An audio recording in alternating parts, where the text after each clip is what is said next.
Hello. નમસ્કાર sir. નમસ્કાર. રાજકોટ શહેર ભાજપ પ્રમુખ માધવભાઈ દવે બોલો છો? હા બોલો ને. સાહેબ, ચક્રવાત ન્યૂઝમાંથી હું બોલું છું.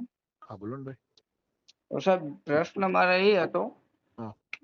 કે આપે ગત તારીખ 8/7/2025 ના રોજ રયા રોડ ઉપર પ્રમુખ સ્વામી એડ્યુટેરિયમમાં જે રમકડા વિતરણનો કાર્યક્રમ કર્યો હતો. હા, રમકડા વિતરણનો કાર્યક્રમ હતો ને અમારો શિક્ષણ સમિતિનો. હા. હા, હવે તેમાં સાહેબ તમે રમકડાની કિંમત કઈક 41,35,000 રૂપિયાની દર્શાવેલી હતી. ઈ મને નથી ખબર, પણ હું બોલો ને. હા, તમે કયો ને, હું તપાસ કરી લઉં, પૂછી લઉં. હા, હવે વિભાગ અલગ હોય ને, એટલે અમે તો શું કાર્યક્રમ હોય એટલે ગયા હોય, હું ને મેયર શ્રી ને બધા. હા, એટલે એમાં છે ને, જે તે વખતે તમે જાહેરાત કરી ને ત્યારે 41,35,000 રૂપિયાના 365 આંગણવાડીના બાળકોને રમકડા વિતરણનો કાર્યક્રમ એવું તમે જાહેરાત કરી હતી.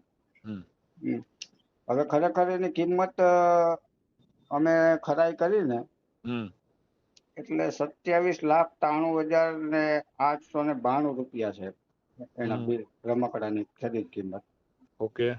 હા, એમાં જે તમે 30% ડિસ્કાઉન્ટ આપવામાં આવ્યું છે. હા.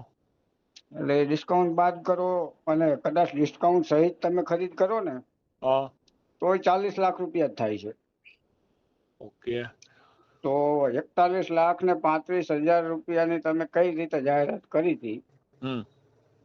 અને જો જાહેરાત કરી હોય તો ત્યારે ડિસ્કાઉન્ટ બાદ કરીને જે ખરેખર કિંમત ચૂકવી હોય હવે એની છે ને, જાહેરાત. આનો મારે તપાસ કરવી પડે, કેમ કે આ સીધું મારા ઓલામાં આવતું ન હોય. હું તો એઝ એ શહેર પ્રમુખ કાર્યક્રમમાં ગયો અને મેયર શ્રી મારી ભેગા હતા, એટલે હું તપાસ કરી લઉં આ શિક્ષણ સમિતિ હેઠળ આવે છે કે કોર્પોરેશન હેઠળ આવે છે કે આંગણવાડીનું એક ડિપાર્ટમેન્ટ છે, ICDS કે એવું કંઈક.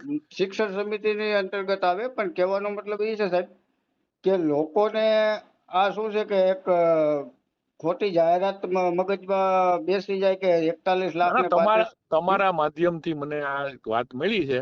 હું હમણાં શિક્ષણ સમિતિના અમારા ચેરમેન છે એની હારે વાત કરી લઉં, અને આ આંગણવાડીનું જે સંભાળે છે ને એનું એને પૂછી લઉં કોણ સંભાળે છે. એટલે બરાબર, તમે કહેતા હો તો રૂબરૂ તમને મળી શકું છું. મારી પાસે મને મારી વાત સાંભળો, હું કાલે છે ને, હું કાલે જાઉં છું, બેઠક છે અમારી ગાંધીનગર, એટલે કાલે નથી. તમારે મળવું હોય ને આ બાબત, તો વિક્રમભાઈ આપણા ચેરમેન છે ને, એને આપ મળી લ્યો. હું એને કહી દઉં છું કે તમે આવશો.